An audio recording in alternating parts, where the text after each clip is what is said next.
प्रश्न है 4x plus 5y बराबर 22, 3x माइनस y बराबर 7 प्रतिस्थापन विधि द्वारा सोल्व करें। चलिए सोल्व हम कर रहे हैं भैया, देखिए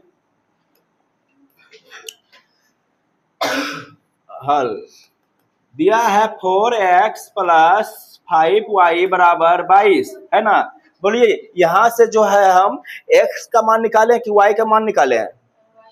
y का मान। चलिए y का मान निकालना है भैया, तो सबसे पहले क्या करना है कि ये जो 4x है इसको ट्रांसफर कीजिए बराबर के वो साइड, तब ना इसका मान निकलेगा y वाला में। तो सबसे पहले लिखो तो 5y भैया, 5y बराबर कितना हुई? 22, और ये वाला जब इधर ट्रांसफर होगा इधर तो हो जाएगा माइनस के 4x।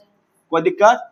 ये अभी y का मान नहीं निकला है, ये 5y का मान निकलना है। 5y का वैल्यू कितना आ गया? 22 माइनस 4x। तो बताइए y की वैल्यू निकालेंगे तो ये गुना में जब रहेगा तो 5 कहाँ आएगा? भागा में आता है कि नहीं, बट्टा में। तो y बराबर कितना आ जाएगा? 22 माइनस 4x बटे 5। ये होगा कुछ y के वैल्यू। क्या हो गया? y का वैल्यू हो गया। अब दूसरा काम है, इसको समीकरण एक ले लेते हैं, समीकरण एक। अब देखिए क्या है, 3x दूसरा काम में क्या है? समीकरण 3x माइनस वाई, अब बराबर कितना है? 7। तो यहाँ फिर देखिए क्या y का मान निकाले कि x का मान निकाले? बोलिए y का मान कि x का मान? y भी मान निकाल सकते हैं, x का भी मान निकाल सकते हैं। किसका मान निकाले हैं? y का मान। तो y देखिए कुछ में है, ये माइनस में है, तो माइनस में इसको प्लस में करने के लिए इसको ट्रांसफर उधर कर दीजिए ये साइड, और ये जो 7 जो है इसको इधर ले लाइए। क्या देखिए, जब ये 7 इधर चलाएगा तो क्या हो जाएगा? 3x इधर आएगा, क्या होगा? माइनस के 7 बराबर ये क्या उधर चल गया, क्या हो जाएगा? प्लस के y। तो बताइए y बराबर कितना आ गया? y बराबर हो गया 3x माइनस 7। ये हो गया समीकरण। इसको 2 ले लेते हैं। कोई दिक्कत किसी को? किसी को कोई दिक्कत? कहीं दिक्कत नहीं? दिक्कत नहीं, चलिए ठीक है।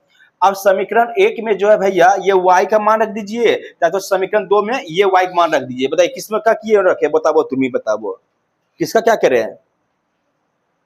अगर हम ये समीकरण में, अगर समीकरण 1 में अगर y का मान रखेंगे तो ये वाला y रखेंगे, अगर ये समीकरण 2 में y का मान रखना है तो ये वाला y का मान रखेंगे, क्योंकि दोनों में क्या निकाले हम? y का मान निकला हुआ है। निकला हुआ कि नहीं? समीकरण 1 में बैठावे कि समीकरण 2 में बैठावे?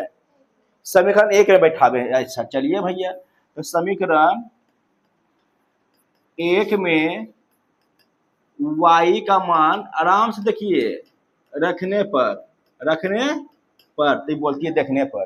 देखिए समीकरण 1 क्या है? y बराबर 22 माइनस 4x बटे 5 का 5, यही ना है?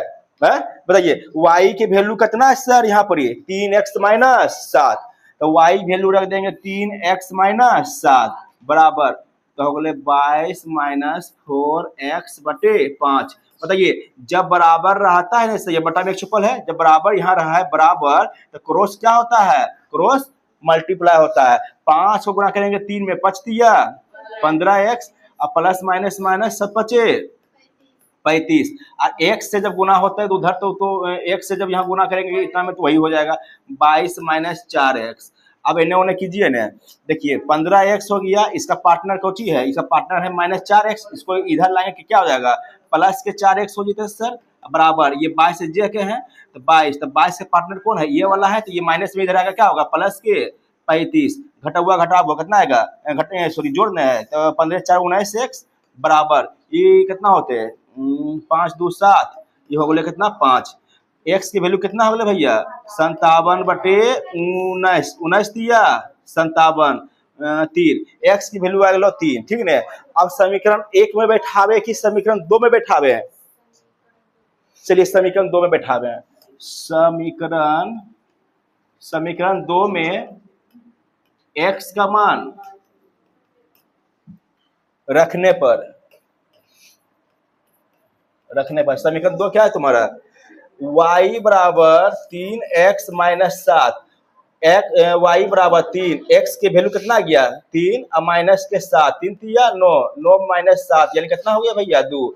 x की वैल्यू हो गया 3, y की वैल्यू हो गया 2। बोलिए समझ में आया? बोलो यस।